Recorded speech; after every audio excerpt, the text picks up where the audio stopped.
Hoje, então, a gente vai aí seguir aí na dinâmica aí, né, gente, da correção de simulado. Nós fizemos a correção na nossa aula de álgebra, fizemos a correção na nossa aula de geometria e na aula de biologia dessa semana nós também vamos falar sobre o simulado. Vai ser uma correção relâmpago, porque são apenas 5 questões. O desempenho de vocês foi muito bacana, então estou muito satisfeito com o desempenho de vocês. Mas, apesar da maioria de vocês terem respondido corretamente a todas as questões, eu me sinto na obrigação de trabalhar essa correção aqui, dar uma discutida aí nessas questões, talvez citar algum detalhe que vocês não pegaram, e a gente sempre tem algo a ganhar, né? Não tem nenhum prejuízo. E vai ser rapidinho. Então, as questões de biologia, elas estão dentro da parte de ciências e elas começam aí na questão 31. A questão 31 é a primeira questão de biologia que a gente tem aí e vai até a 36. São apenas aí 5 questões. Então vamos começar na 31. Quem não pegou o simulado, pega o simulado aí para a gente poder ler e dar uma discutida aí. Questão 31. Em seu experimento, Louis Pasteur utilizou um balão de vidro com gargalo curvado em um caldo nutritivo, fervido em seu interior.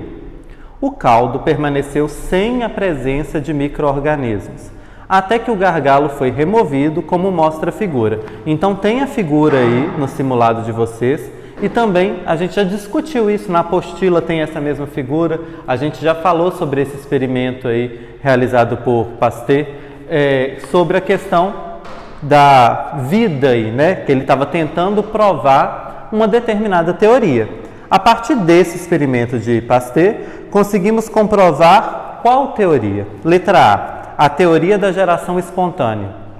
A teoria da geração espontânea é aquela que falava que a vida surgia a partir do nada. Uma coisa inanimada podia criar a vida.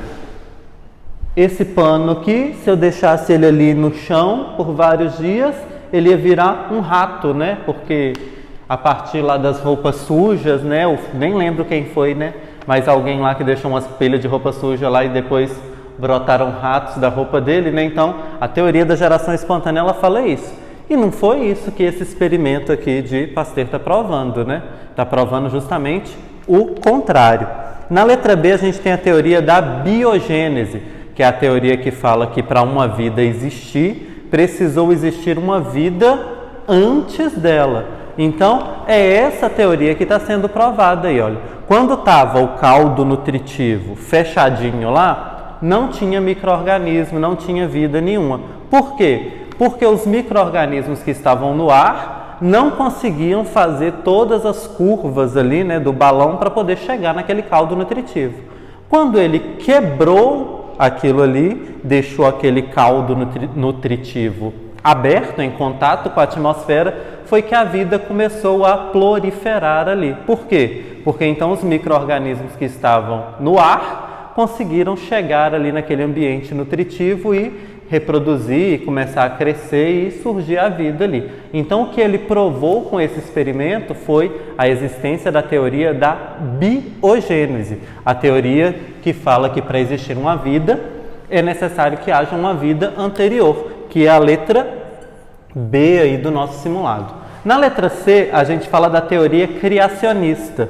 A teoria criacionista é a teoria que se baseia no aspecto religioso, de que todos os seres, tudo que há na Terra foi criado por Deus, por uma entidade superior aí. O experimento de Louis Pasteur nada tem a ver com isso.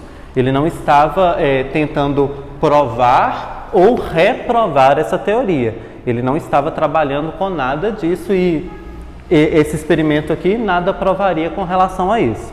E a letra D, que é a teoria da panspermia, que fala sobre aí a teoria se baseia no fato da vida ter vindo do espaço sideral, né? A primeira vida que chegou no nosso planeta veio aí de fora do nosso planeta, chegou aqui, encontrou circunstâncias, condições favoráveis e aí foi evoluindo aí no nosso planeta.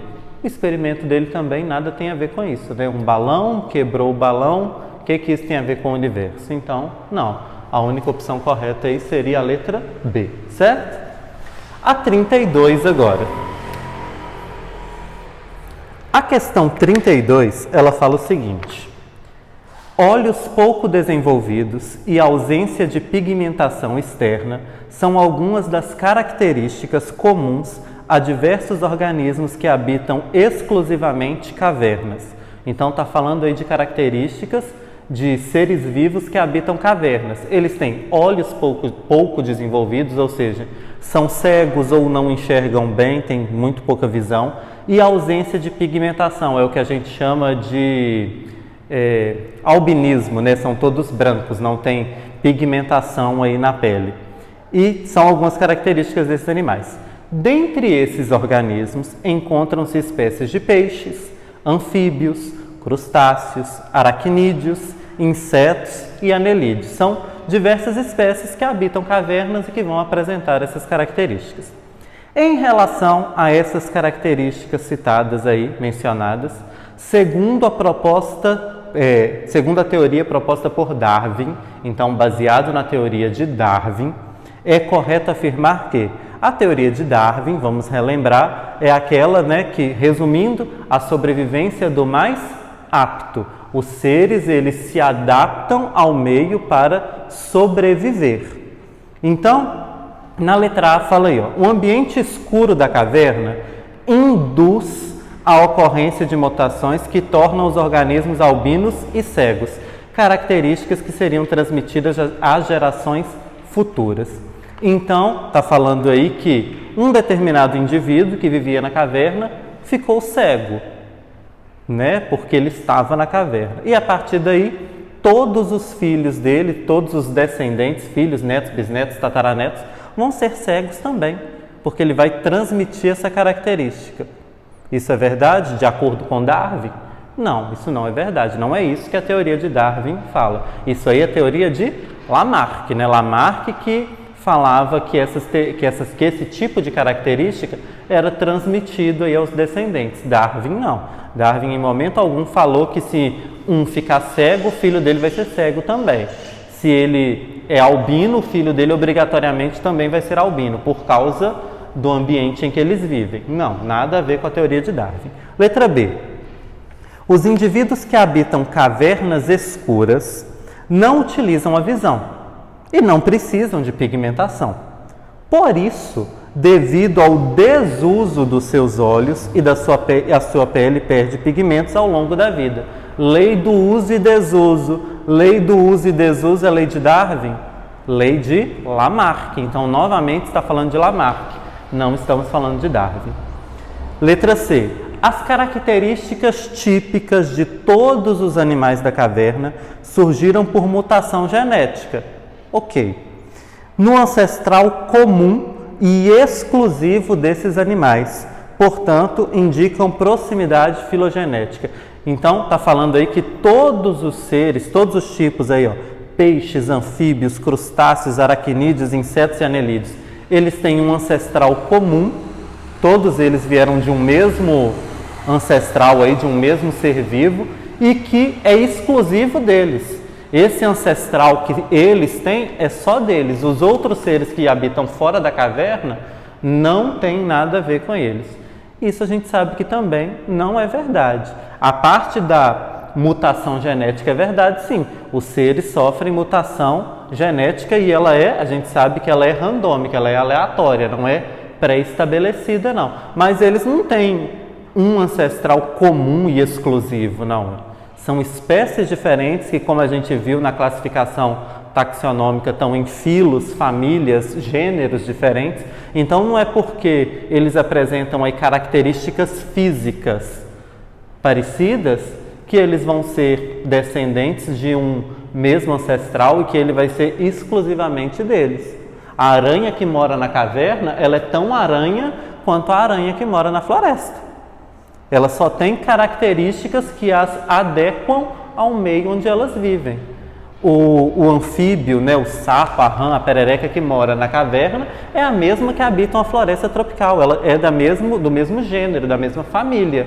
São espécies diferentes. Mas aí não é porque mudou de ambiente que aí deixou de ser parente, de ter um parentesco. Então essa letra C também está errada. Então, por eliminação, obviamente que está correta a letra D, né? A, B e C a gente acabou de falar que está errada. A letra D está certa por quê?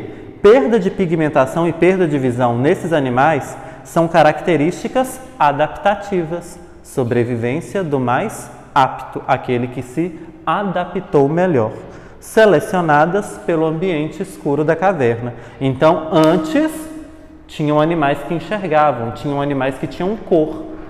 Aquele que se adaptou melhor àquele ambiente sobreviveu. O que não se adaptou acabou sendo extinto ou tendo que mudar de ambiente. Teve que morar em outro lugar que não fosse a caverna. Então, a opção correta aí da 32 é a letra D. 33 agora. A questão 33 é uma questão sobre cadeia alimentar. Observe a imagem a seguir. E aí a gente tem milho, gafanhoto, lagarto e cobra, nessa ordem, né? Essa sequência representa uma cadeia alimentar. Sobre ela, é possível afirmar que o lagarto é consumidor primário. Deixa eu só escrever aqui, olha. Milho, e aí depois a gente tem o gafanhoto,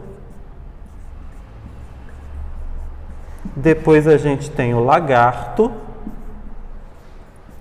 e por último a gente tem a cobra aqui nessa cadeia alimentar.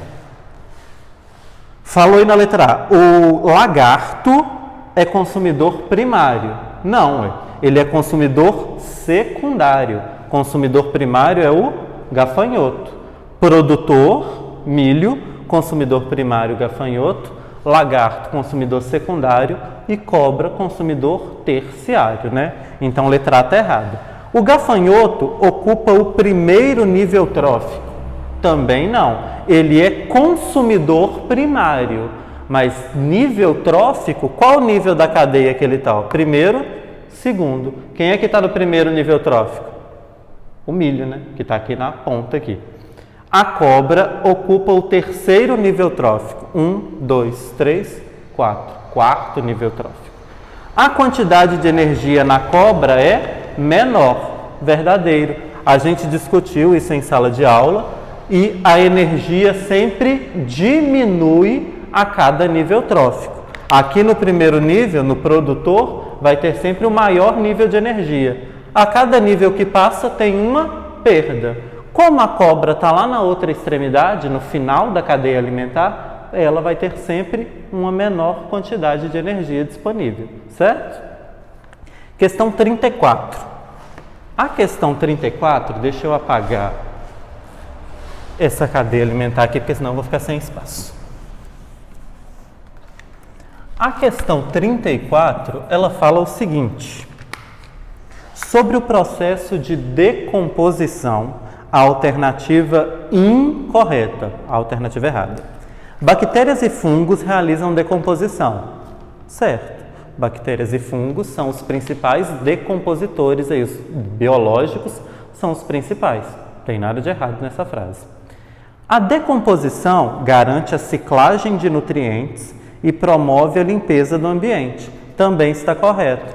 O processo de decomposição de matéria orgânica é o que vai garantir o ciclo da matéria orgânica. Se não tiver decomposição, aquela matéria orgânica não vai conseguir ser reabsorvida aí pelos produtores, né, plantas, para poder ser transmitida aí novamente.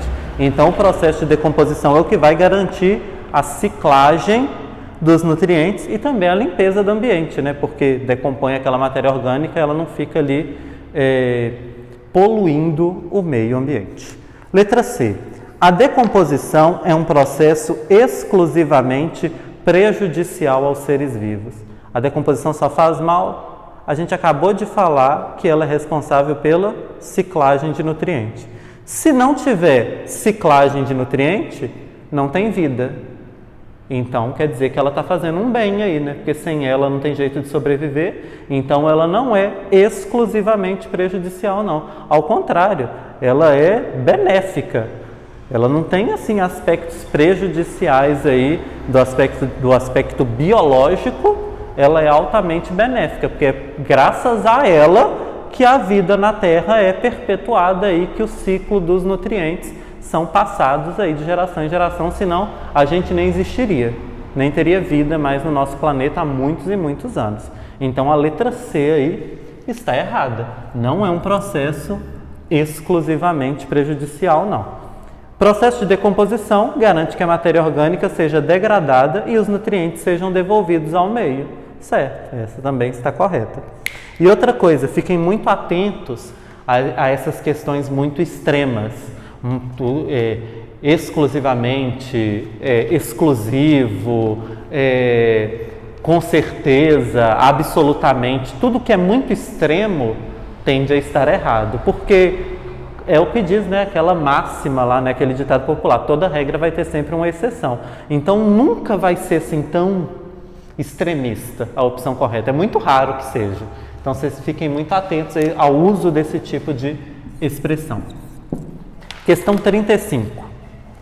Questão 35 fala assim, olha, numa comunidade interagem 3 populações, constituindo uma cadeia alimentar. Produtores, consumidores primários e consumidores secundários. Tem as 3 coisas aí. Um fator externo provocou o extermínio da população carnívora no tempo X. O gráfico representa o comportamento da população de herbívoros a partir de X. Então tinham lá as plantas, uma população de animais herbívoros que se alimentavam das plantas e uma população de animais carnívoros que se alimentavam dos herbívoros, certo? Aí o que aconteceu? Teve um desastre ecológico, alguma coisa, e todos os carnívoros foram dizimados. Não tinha mais carnívoro. Tinha planta, as plantas continuaram intactas e os herbívoros continuaram intactos. Nada aconteceu com eles, só os carnívoros mesmo que desapareceram. E aí quer saber qual o gráfico adequado aí? O primeiro gráfico que mostra o que aconteceu com a população dos herbívoros. Tem aí, ó, o primeiro gráfico, ele está assim, ó. E aí, deixa eu pegar um pincel vermelho aqui, ó. A linha dele está aqui, ó. Ou seja, a população de herbívoros continuou igual. Ela não aumentou nem diminuiu.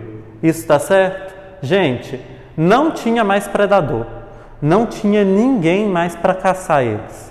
Então, é sinal de que a população vai aumentar, né? Não tinha mais predação natural. Então, esse gráfico aqui está errado. E aí a gente já pode pensar, a população vai aumentar. A letra A está constante? Não é. A letra B está diminuindo, também não vai ser. Ou seja, sobrou a C ou a D. Qual delas vai ser correta? A correta é a letra C, que tem o aumento e o declínio. Ah, mas espera aí, a população vai aumentar e depois vai diminuir? Você não falou que não tem mais predador, que ela podia viver feliz para sempre? Mas vamos pensar, gente. Tem alimento, não tem predador, aí a população começa a crescer. Ela vai crescendo desordenadamente, porque não tem mais um predador natural, que era o controle de população aí, né? O que vai acontecer? As plantas, elas estão seguindo a vida delas normal, nada aconteceu com elas, não. Elas não estão se reproduzindo mais, elas não estão aumentando mais aí a quantidade delas. Elas continuaram no mesmo nível. Os herbívoros estão só aumentando. Quanto mais animal herbívoro, mais eles se alimentam. Mais gente se alimentando, diminui a quantidade de alimento disponível. Então essa população vai aumentar até que ela vai chegar num ponto que não vai ter mais alimento. Que ela vai comer todas as plantas e não vai ter mais do que se alimentar. E aí o que vai acontecer? Eles vão começar a morrer de fome. E aí, se morrer de fome, a população vai diminuir. Então a população aumenta desordenadamente e depois morre de fome, que é a letra C aí do nosso gabarito. E aí, para encerrar, a questão 36. A questão 36, ela tem aí o texto falando o seguinte: indivíduos de 2 espécies de roedores, 2 tipos de roedores diferentes, X e Y, competem entre si por sementes de girassol. Então, todos 2 se alimentam de sementes de girassol. Eles vivem no mesmo ambiente, então eles competem pelo alimento. Podendo, além disso, apresentar os mesmos parasitas intestinais. Em um experimento, um pesquisador manteve a mesma quantidade de indivíduos dessas duas espécies em um mesmo ambiente, com sementes de girassol como alimento. A análise foi feita com as duas espécies de roedores parasitadas e depois de um tratamento com as mesmas espécies sem o parasita. Então, primeiro deixou eles com o parasita intestinal, alimentando eles da mesma forma, com a mesma quantidade, depois tratou esse parasita, eliminou, mesma coisa, repetiu o processo aí com uma população igual, tratada com o mesmo alimento. O gráfico ilustra o resultado. Então, olha aí, primeiro aí a gente tem duas colunas, sem parasita, o X, que é a coluna escura, e o Y, que é a coluna clara. Tem mais Y do que X, quando está sem parasita. Com parasita, a coluna do X está maior que a coluna do Y, né? Os resultados mostrados no gráfico permitem concluir que, quando os parasitas estão ausentes, sem parasita, as espécies X e Y não competem entre si.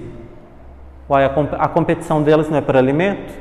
Só porque está sem parasita aí eles não vão mais se alimentar, não? Ou vão se alimentar de uma coisa diferente? Não, uma coisa nada a ver com a outra, né? O fato de ter ou não parasita não interfere na competição por alimento. Quando os parasitas estão ausentes, a espécie X é melhor competidora do que a espécie Y. Quando estão com... Ah, não, perdão, tá certo, eu estou olhando o gráfico errado. Com parasita, a espécie X tem maior quantidade do que a espécie Y. Então, quando os parasitas estão... confusão. Parasitas ausentes, sem parasita, eu estava olhando certo. Sem parasita, a espécie X é melhor competidora? Não, a Y é melhor competidora. Agora é com parasita, eu fazendo confusão. Quando as espécies estão com parasita presente, a espécie X é melhor competidora que a espécie Y, certo? Quando estão com parasita, X tem mais do que Y. Então, C está correto. Então, aí, o que acontece? Quando eles estão sem o parasita, a Y é melhor, tem mais Y do que X. Quando eles estão com o parasita, a X é melhor, que é o que tem maior quantidade. Então, a opção C aí é a opção correta, certo? Na letra D, quando os parasitas estão presentes, Y é melhor competidora. Não, a gente acabou de falar que X é melhor competidora. Não tem jeito de ser as duas ao mesmo tempo, certo? Então, essa semana foi só correção de simulado. Semana que vem a gente volta com a nossa matéria, beleza?